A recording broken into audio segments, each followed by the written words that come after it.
आपको ऐसे नौजवान से मिलवाते हैं जिन्होंने पाकिस्तान से यूरोप का सफ़र तय किया और यूरोप से होते हुए ये पुर्तगाल पहुँचे। पुर्तगाल में आके क्या डिफ़िकल्टीज़ इनको मिली, कैसे इन्होंने कार्ड लिया यहाँ पे, कैसी लाइफ गुजरी है, कितना ये कमा लेते हैं। आइए जानते हैं इनकी कहानी इन्हीं की ज़बानी। तो हमारे साथ मौजूद हैं जी वकार भाई जी। अस्सलाम वालेकुम। जी वालेकुम सलाम, क्या हाल है? जी सर जी, पहले ये बताएं कि पुर्तगाल आप किस तरह पहुँचे और किन रास्तों से होते हुए पहुँचे आप। जी मैं फ़्रांस आया था। मेरा फ़्रांस का वीज़ा लगा था 6 महीने का सेंजन। शेंजन वीज़ा था आपका। जी। तो मेरा कोई इंटरेस्ट नहीं था पुर्तगाल आने का स्टार्टिंग में। मैं फ़्रांस में काम स्टार्ट हो गया था मेरा। फिर मेरा एक दोस्त था, उसने मुझे थोड़ा गाइड किया कि आप लीगल आए हो, आपके पास वीज़ा है, तो अगर आपको डॉक्यूमेंट्स लेने हैं तो आप पुर्तगाल चले जाओ। वहाँ पे लीगल बंदे के लिए ये आसानी है कि आप अगर टैक्सेस पे करते हो तो लॉयर के थ्रू आप जल्दी भी कार्ड ले जल्दी कार्ड सकते ले हो सकते हो। With in 1 year. 1 ईयर।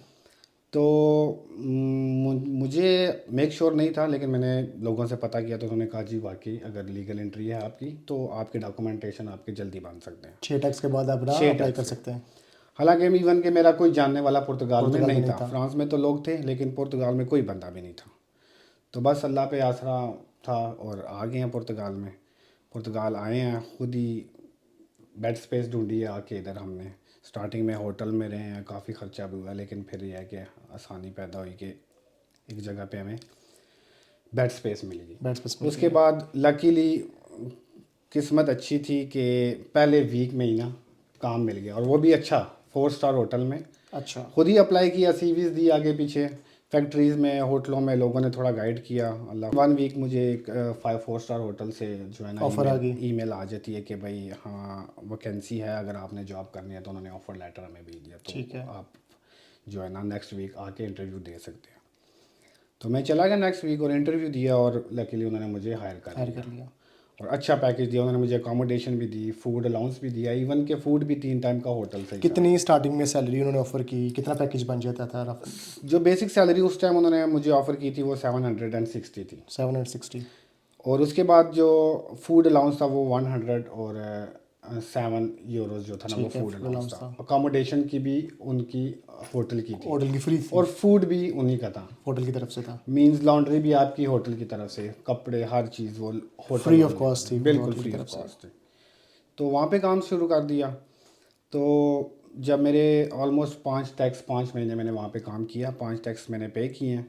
उसके बाद मैंने लॉयर से रब्ता किया और उसको बताया कि भाई मैं लीगल आया हूँ, ये मेरे पास लॉयर वाला डॉक्यूमेंटेशन है। मशवरा आपको किसने दिया था या आपको किसी ने बताया। ये फैमिली थी हमारी एक, अब तो वो इंग्लैंड में चली गई हैं, हमारे बहुत करीबी थे वो पोर्तो में रह के गए थे, ठीक और है। उनकी फैमिली थी इधर, रेस्टोरेंट था अपना। उन्होंने मुझे ये लॉयर का थोड़ा बताया था कि बताया वो था। आपको हेल्प कर सकते हैं। मुझे हालांकि यकीन नहीं था इस बात पे, लेकिन उन्होंने कहा कि आप ट्राई करो, लॉयर है इस तरह, तो आप उससे बात करो, वो आपका हेल्प हेल्प करेगा हेल्प लाजमी। करेगा। मैंने उससे बात की, बल्कि ऑलमोस्ट 1 मंथ लग गया उसका रिप्लाई आने में। तो मुझे तो बिल्कुल इस उम्मीद ही ख़त्म हो गई थी। लॉयर्स भी बिजी होते हैं यहाँ पे, रिप्लाई पहले करने मैंने करते हैं। मैसेज किए, टेक्स्ट किए, उनके पास टाइम नहीं था टाइम कुछ, नहीं तो था। मैं ये सोच रहा था कि शायद ये पॉसिबल नहीं पॉसिबल है। नहीं है। लेकिन 1 मंथ बाद उन्होंने मुझे रिप्लाई किया, उन्होंने मुझे बताया कि आप फलानी डेट को मुझे कॉल करिए, आपसे फिर बात करेंगे। और मैंने कॉल किया, उन्होंने मुझे सब बताया कि अगर आप लीगल आए, आपके पास वीज़ा है, बोर्डिंग पास या एयर टिकट या आपका बस टिकट बस कोई भी है टिकट है आपके आपके पास, पास। तो आप अगर आपने 4 या 5 टैक्स दिए हैं तो आप अप्लाई कर सकते हैं केस। तो मैंने कहा मेरे तो 5 ऑलरेडी हो गए हैं। तो उन्होंने कहा ठीक है, आप ये सारे डॉक्यूमेंट्स भेजें। उन्होंने पूरी लिस्ट भेजी डॉक्यूमेंट्स की, ये डॉक्यूमेंट्स भेजें तो आप काम स्टार्ट करेंगे। मैंने कहा ठीक है। पर्सनली मैं उन लॉयर को ना मिला मिला नहीं था, आप, मिले नहीं आप सिर्फ उनको। मेरी टैक्स पे बात हुई थी और एक बार कॉल पे बात हुई थी। तो मैंने डॉक्यूमेंट्स भेज दिए। जब डॉक्यूमेंट्स भेजे तो तकरीबन उसी वीक में मुझे उनका रिस्पांस आया। उन्होंने मुझे अटर्नी लेटर भेजा और मुझे कहा कि प्लीज़ आप जो है ना फ़ीस अपनी ट्रांसफ़र फीस कर पे दें। कर दो। तो मुझे थोड़ा सा तो लगा, मैंने कहा यार फ़ीस एडवांस में कैसे पे कैसे करूँ, पे कर दो। जानता नहीं हूँ, पहचानता नहीं हूँ, एग्जैक्टली, कौन है फ्रॉड बहुत कौन ज़्यादा है नहीं है, यहाँ पे। होता है थोड़ा सा इस तरह। एग्जैक्टली। और पुर्तगाल में आपको पता है कि सुना भी होगा आपने बहुत फ्रॉड है, कि बहुत ज़्यादा भाई फ्रॉड है यहाँ छोटे पे। छोटे डॉक्यूमेंट्स पे लोग फ्रॉड कर जाते ऐसे हैं। ही। इवन कि आप किसी को बोलेंगे मुझे होटल की लीगल एंट्री चाहिए, वो भी आपको वो दो भी नंबर फेक बना दो बनाते हैं, ऐसे ही है। और आपसे पैसे ले पैसे लेते ले हैं। लेते हैं, ऐसे ही है। तो बस वो माइंड थी, चलो ये छोटी छोटी चीज़ें तो है थी, लेकिन लॉयर की फ़ीस भी अच्छी भली है। अच्छी वाली है, ऐसे ही है। तो वो देते हुए मैंने कहा ये तो भाई थोड़ा सोचना पड़ेगा। फिर मैंने उस अल्लाह पे तवक्कुल किया और मैंने फ़ीस ट्रांसफ़र कर दी। और उसने मुझे टोटल एस्टिमेटली जो टाइम दिया ना, वो तकरीबन 60 डेज़ का था 2 महीने कि का विद इन 60 डेज़ आपको ईमेल्स आ जाएंगी। आ जाएंगे। मैंने कहा ओके।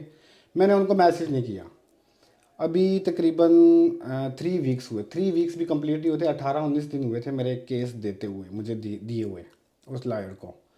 तो मुझे उसका मैसेज आता है कि congratulations, we won the case from the court, ठीक नाउ है। You can check your files, अपने emails check your email, sorry. Emails तो मैंने कहा ओके। मैंने उसी टाइम ईमेल चेक की तो कोई ईमेल नहीं आई थी। मैंने उसे रिस्पॉन्स किया, मेरे पास अभी तक कोई ईमेल नहीं आई। तो लॉयर ने कहा you can check every day, you will get it soon. मैंने कहा ओके। तो वेरी नेक्स्ट डे जब मैं काम से वापस आया और मैंने दोबारा स्क्रॉल किया ईमेल को, तो मुझे एक ईमेल आई हुई थी। तो वो मैंने उसको फॉरवर्ड कर दी। मैंने कहा आई गॉट दिस ईमेल। तो उसने कहा या you will get another one, when you get you can send me that one. तो तकरीबन उसी दिन शाम को तकरीबन 2 घंटे बाद दूसरी ईमेल भी आ दूसरी गई भी आ गई। कि विद इन 1 वीक आपके फिगोरा दे फोर्स में बायोमेट्रिक्स हैं बायोमेट्रिक और है, ये डॉक्यूमेंट्स आप ओरिजिनल लेके आ लेके जाएं। आने हैं आपने। मेरे पास तो सारे डॉक्यूमेंट्स कंप्लीट थे, मेरे पास पीसीसी नहीं थी। वो भी इस वजह से नहीं थी कि मेरे माइंड में ये था कि 2 महीने ऑलमोस्ट लगते हैं, लगते 3 महीने हैं, लगते लेट हैं, इस मिलती है, तरह। हाँ। तो भी मेरे पास इनफ टाइम है, मैं अप्लाई कर रहा था। उस टाइम बहुत प्रॉब्लम बन रही थी कि आपको अपॉइंटमेंट एम्बेसी में नहीं मिलती नहीं थी, मिलती थी। बहुत हार्ड था। तो वो मुझसे ना हो सका तो मैंने लॉयर को भी बताया कि मेरे पास पीसीसी नहीं है। उसने कहा चलो वो तो कोई इशू नहीं है, बहरहाल आप बायोमेट्रिक दो, तो अगर आप मुझे लेके जाना चाहो साथ तो आप मुझे भी लेके जा सकते हो जब आप बायोमेट्रिक देने बायोमेट्रिक पे जाओ। जाओगे, तो मुझे बेटर यही लगा कि यार मैंने पूरा केस इनके थ्रू कराया, लॉयर के लेके थ्रू, तो जाओ साथ। बेटर है कि मैं उनको साथ ही ले जाऊँ। इवन कि मेरी इंग्लिश भी अच्छी थी स्पीकिंग, और पुर्तगीज़ी भी मैं थोड़ी थोड़ी बोल सकता, लेकिन मैंने प्रेफर किया कि मैं लेके जाना लॉयर चाहिए। को ले जाऊँ, कुछ नहीं होता थोड़ी सी फीस देने से। खैर मैंने उनको फ़ीस भी की और मैं बायोमेट्रिक के चला गया। मेरे बायोमेट्रिक हुए और मुझे पीसीसी का फालता मिल गया। इवन कि जो मेरा वो जिस जिस इंस्पेक्टर ने मेरे बायोमेट्रिक लिए थे, उन्होंने भी ये मेंशन किया कि अगर आपके डॉक्यूमेंट्स कंप्लीट होते थे विद इन 15 डेज़ आपको कार्ड डिलीवर हो जाता, लेकिन अब सिर्फ आपकी पीसीसी ना आने की वजह से मिसिंग है, आपको फालता आपका। जो है ना वेट करना पड़ेगा। तो बस फिर तकरीबन 1.5 महीने बाद जो है ना मेरी पीसीसी पाकिस्तान से होके आई। तो ऑलमोस्ट तकरीबन 1 मंथ और 5 दिन या 6 दिन बाद आपको कार्ड रिसीव हो गया। मुझे कार्ड रिसीव हो गया। मैंने मेल भी डाली हुई थी फिगोरा दे फोर्स के पोर्टल पे कि मुझे स्टेटस चेक करना है अपने कार्ड का। उनकी मेल आई थी कि आपका कार्ड ऑलरेडी डिलीवर होने के लिए निकल गया है, ये सीटीटी का जो है ना वो वो नंबर है, ट्रैकिंग नंबर है। ट्रैकिंग नंबर है, आप चेक कर सकते हैं। तो मैंने ट्रैकिंग नंबर चेक किया तो वो ऑलरेडी डिलीवर शो कर रहा था। तो जो मेरा एड्रेस था मैं वहाँ पे करंटली उस टाइम नहीं था जो मैंने दिया था।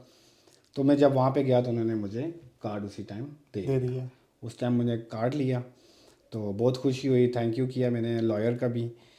तो उसके बाद मेरे कई दोस्त हैं जिनका मैंने हेल्प किया, इसी अप्लाई किया इसी प्रोसेस के जरिए इसी उन्होंने, प्रोसेस के थ्रू। यानी कि 6 टैक्स पे करने के बाद, ये भाई का जो है लीगल वे के अंदर जो आए हैं, 6 टैक्स पे करने के बाद इन्होंने कोर्ट के जरिए कार्ड ले लिया। अभी ऑफिशियली इनके पास कार्ड आ चुका है, जी फिजिकली भी आ चुका है, और ये अब घूमने फिरने के लिए जा रहे हैं जी और एंजॉय करेंगे। भाई पुर्तगाल कार्ड, पुर्तगाल कार्ड के मज़ा तो है ना, एंजॉय करते हैं, चाहे पैसा यहाँ पे ना हो लेकिन जी एंजॉय जी। करते हैं। अच्छा ये बताएं कि पुर्तगाल जब आप आए थे तो यहाँ पे जैसे आप देखा, आपको पता है कि मार्केट के अंदर लोग स्कैम्स करते हैं, मिसगाइड करते हैं, कि आपको भी लोग मिले थे जिन्होंने आपके स्कैम करने की बहुत कोशिश की और मिसगाइड किया? बहुत लोग मिले थे। इवन के मुझे अभी भी याद है कि मैंने सबसे पहला जो मेरे साथ हुआ था ना ट्रेजेडी, कि मुझे एक छोटी सी चीज़ थी कि होटल बुकिंग जो आपकी बनती है ना, वो जी, लीगल एंट्री जो लीगल होती एंट्री है, वाली। वो भी 30 यूरो लेके मुझे किसी और की नाम का सिर्फ कॉपी पेस्ट करके कॉपी मुझे पेस्ट एडिट करके दे दिया। इतनी है दिया। वो सबसे पहला वो मेरे साथ हालांकि जो वो स्कैम मोस्ट हुआ, इंपॉर्टेंट डॉक्यूमेंट होता है, उसमें ही उन्होंने 2 नंबरी वो कर दी। सबसे पहला। और लकीली मैंने किसी बंदे को दिखा दिया कि यार ये चेक करो, तो उसने कहा ये तो फोटो कॉपी है भाई, ये तो क्लियर नज़र आ रहा है फोटो कॉपी है। तो फिर अच्छा उसी टाइम फिर मैंने दोबारा होटल में बुक करवा के उनसे दोबारा बनवाई। बनवाई। एक और होटल में जाके मैंने खुद होटल बुक करवा के उनको बोला कि मुझे लीगल एंट्री चाहिए, तो उन्होंने फिर मुझे बनवा के दी। सबसे पहला ये स्कैम। दूसरा आ गया फिर फाइल लॉक का, और फाइनेंस पर बनवाना है आपने जी, आपका इतना पैसे लगेंगे, फिर आपने जी सोशल बनवाना है, आपके इतने कितने पैसे पैसे लगेंगे। लगेंगे? मुझे अभी भी याद है उस टाइम तो इतना, एक तो मेरा कोई बंदा नहीं था जो मुझे पहले गाइड करता, जिसके पास भी जाता वो कोई अपनी बात बता रहा, कोई अपनी अपनी कहानी बात। सुनाता था। मुझे अभी भी याद है कि मैंने सिर्फ फाइल लॉक के ना, सोशल मेरा निकल आया था पहले ही, फाइनेंस का और फाइल लॉक का और कॉन्ट्रैक्ट वो जो लगाते हैं फाइल लॉक के लिए, इसका तकरीबन 600 यूरो दिया था। यहाँ रहते हुए 600 जी, यूरो पे किया यहाँ था, रहते आर्टिकल 88 के अंदर फाइल सबमिट बिल्कुल, करते हुए। यहाँ रहते हो। अच्छा। और फिर जब मेरी फ़ाइल लॉक होगी, बस फिर ये है कि जब जॉब मिल गई तो फिर ये चीज़ें फिर वो इतनी मैटर नहीं करती, बंदा मैटर वो नहीं उसको करती। जब भूल जॉब जाता मिल गई तो फिर मुझे बस उधर ही बिज़ी हो गया।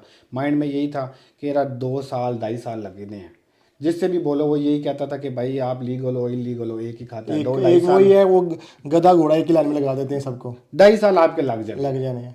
हर बंदा, इवन के जो पुर्तगाल में रह के गए थे लोगों उनसे भी मैंने पूछा, उन्होंने कहा भाई हमें तो कोई नहीं पता ये लॉयर शॉयर का और ये 6 महीने का, 2.5 साल लगने लेकिन ही 2.5 साल लग लगने जाने हैं। हैं। लेकिन ट्रस्ट करें कि बस वो लॉयर पे बस इसी तरह आंखें बंद के ट्रस्ट, आंखें बंद करके ट्रस्ट किया मैंने, और मैंने उसको फ़ीस पे किया। और जब मेरा कार्ड आया तकरीबन आप लगा लें कि विद इन 9 मंथ्स, 1 साल पूरा नहीं हुआ पूरा 1 साल से पहले वो कार्ड मिल गया। मुझे, विद इन 9 मंथ्स मुझे कार्ड मिला। अच्छा, मुझे ये बताएं कि एक पुर्तगाल के अंदर जैसे आपको पता है कि हालात कैसे हैं, तो ये अपने पॉइंट ऑफ व्यू शेयर करें जो लोग देख रहे हैं कि पुर्तगाल आना चाहिए, नहीं आना चाहिए, फैमिली के साथ आना चाहिए या नहीं आना चाहिए, कि यहाँ पे क्या क्या मुश्किलात क्राइसिस चल रहे हैं अभी। जी, फैमिली के साथ तो मैं बिल्कुल नहीं किसी को भी मशवरा देता कि वो पहले फैमिली के साथ पुर्तगाल आएँ, क्योंकि यहाँ पे जॉब्स के भी बहुत प्रॉब्लम है। प्रॉब्लम लैंग्वेज बैरियर भी। लैंग्वेज बैरियर सबसे बड़ा प्रॉब्लम है। इंग्लिश स्पीकिंग भी जो लोग हैं ना, और जो वेल एजुकेटेड पाकिस्तान या इंडिया या बांग्लादेश से आ रहे हैं, जो वेल एजुकेटेड है, जो वेल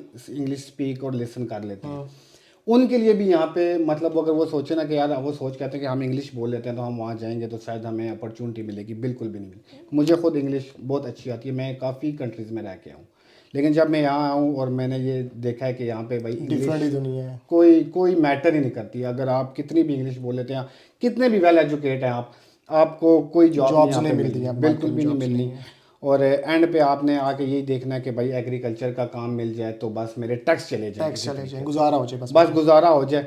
आप ये सोच नहीं सकते कि आप यहाँ पे कोई कमाएंगे या कोई बचाएंगे, या आप फैमिली सपोर्ट भूल जाएं यहाँ पे। अगर आप 2 साल के अंदर डॉक्यूमेंट ले लेते हैं ना, ये आपके लिए बहुत बड़ी बात बहुत बड़ी बात है। अच्छा, अब यहाँ पे जैसे लोग यही लोग होते हैं यार, कहते हैं कि हम जाएंगे, हमारी जो हमारी देसी कम्युनिटी है हमारी हेल्प करेगी। आपका उसके बारे में क्या पॉइंट ऑफ व्यू है? क्या यहाँ पे लोग हेल्प करते हैं या अपने मफादात को ही देखते हैं पहले? मोस्टली जो मुझे मिले हैं ना, स्पेशली देसी लोग, जो मेरा पॉइंट ऑफ व्यू है, वो आपकी हेल्प नहीं करते। नहीं करते यहाँ पे। वो मोस्टली जो ज़्यादातर हैं, अगर आप 100% है ना, अगर 100 में से कोई 1 या 2 होगा जो अच्छे आपको भी सही होते हैं, गाइड हाँ अच्छे करेगा, भी होते हैं बिल्कुल यहाँ पे। आपको सही गाइड करेगा, आपकी हेल्प करेगा, हैं इस तरह के भी। लेकिन ज़्यादातर जो परसेंटेज है ना, वो आपको डिसगाइड करने वाले हैं, वो मिसगाइड करेंगे, स्कैम मिसगाइड करने की करेंगे। कोशिश करेंगे। बिल्कुल, वो यही देखेंगे नया आया बंदा, इसको कुछ पता नहीं है, इसको पता नहीं जो है, चीज़ फ्री में बन रही है वो आपसे उसको 100-150 यूरो चार्ज कर चार्ज लेंगे। कर लेंगे। और आपको पता भी नहीं लगना, आपको पता तब लगना है जब आपने 1 साल गुजार देना गुजार लेंगे, पुर्तगाल उसके में, बाद पता फिर चले आपको पता लगना कि यार फलानी जगह पे मैंने फलाने पैसे दिए थे, वो तो इतने का था और इतने ये का इतने इतने का का इतने का था। बिल्कुल। तो यहाँ पे जैसे आप तो लोगों को वीडियो से डिफरेंट प्लेटफॉर्म से पता चलते ही रहता है, जैसे घर हैं, घरों की क्या कंडीशन है, बेड स्पेस, एक आपका चले प्लस माइनस करके, एक जो बंदा जैसे आप एक होटल में जॉब कर रहे थे, आपको तो फ्री में था, बिल्कुल, तो वैसे एक बंदे का रेफरी कितना खर्चा हो जाता है मंथली, अगर जैसे लेबर में काम करे बंदा तो? अगर आप बेड स्पेस पे रह रहे हो ना, तो 150 तो आपकी बेड बेड स्पेस स्पेस के होगी चलेंगे। ऑलमोस्ट हर जगह पे पुर्तगाल में अभी जो चल रही है। और जिस तरह की अकोमोडेशन है यहाँ पे, मतलब है कि अगर आप बेड स्पेस लेते हो किसी जगह पे, तो आप ये माइंड में रखो कि भाई आप अकेले या 2 बंदे वहाँ पे नहीं होंगे एक रूम में, मिनिमम भी 4 3 4 एक रूम के अंदर एक बंदे, रूम में आप रह रहे हो, और आपके पास सिर्फ वही जगह है जो छोटी सी बेड है, बेड है, उस पे सोना है आपने, उस पे आपने सोना है, उसके नीचे ही आपने सामान रखना है, वो ही आपका सारा कुछ है। सारा कुछ है। रूम के साथ आपका लेना देना नहीं है, वो पूरा डिवाइड हुआ हुआ है 4 बंदों के साथ। बाकी अगर आप देखें तो फूड पे आ जाए, अगर खाने पीने पे आ जाए, तो वो मैक्सिमम या मिनिमम भी आप कर लें तो तकरीबन 100 यूरो आप फूड का लगा लो। वो भी शेयरिंग में, जी, वो भी शेयरिंग शेयरिंग में में, फूड भी। बिल्कुल शेयरिंग में। तो 250 यूरो आपका बन जाता है, ये आपका अकोमोडेशन और आपका फूड का।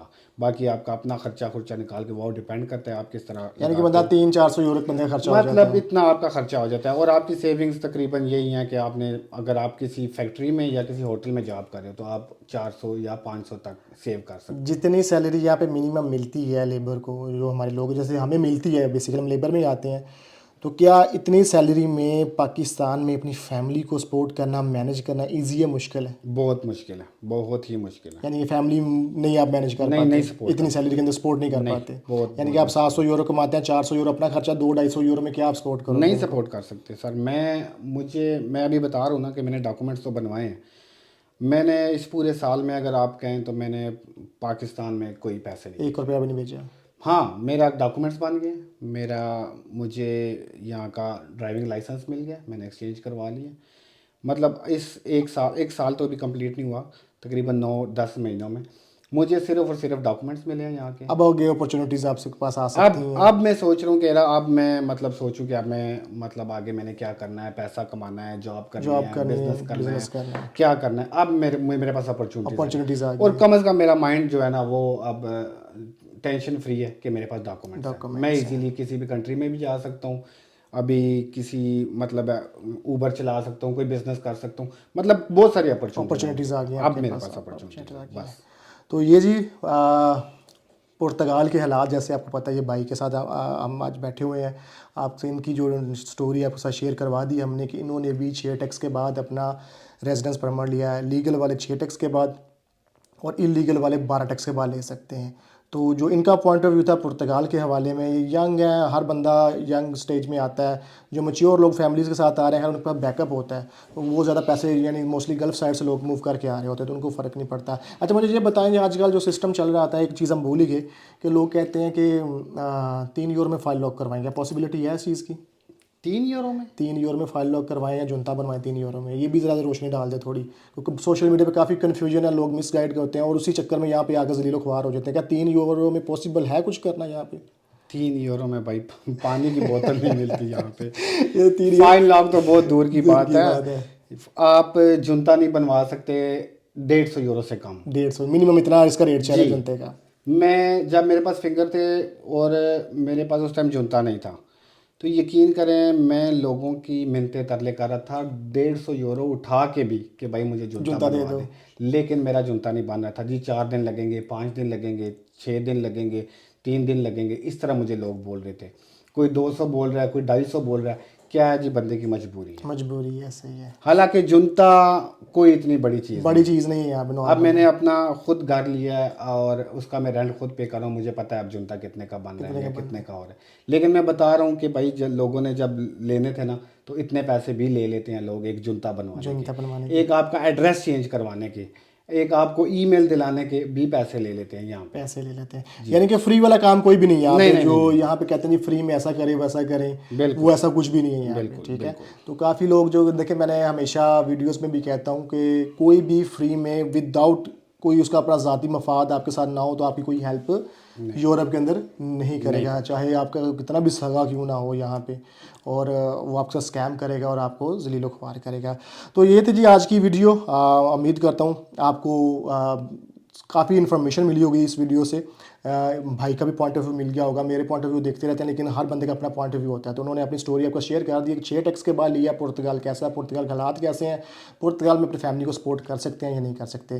सर जी आपका बहुत बहुत शुक्रिया कि आपने टाइम दिया, और सर आपका बहुत बहुत शुक्रिया। आपने जो है ना जो अपना पॉइंट ऑफ व्यू लोगों के सामने रखा। काफ़ी लोग देखते हैं, ताकि पुर्तगाल की रियलिटी बतानी चाहिए, ग्राउंड रियलिटी बतानी चाहिए, पुर्तगाल में है क्या यहाँ पे। क्योंकि लोग दूसरों की वीडियोस देख के सब हर चीज़ दिखाते हैं बड़ी अच्छी है, लेकिन जब यहाँ पे आते हैं आगे डिफरेंट एक दुनिया होती है, डिफरेंट वर्ल्ड होता है, बड़ी डिफिकल्टीज होती हैं। तो अपना बहुत सारा ख्याल रखिएगा जी। वीडियो को लाइक शेयर कमेंट लाजमी कर दीजिए। आपका कोई सवाल है तो कमेंट कर सकते हैं, हम ज़रूर उसके ऊपर एक नेक्स्ट वीडियो बनाकर आपको आंसर कर देंगे। मिलते हैं नेक्स्ट वीडियो में नेट आपके साथ जी। अल्लाह हाफिज़।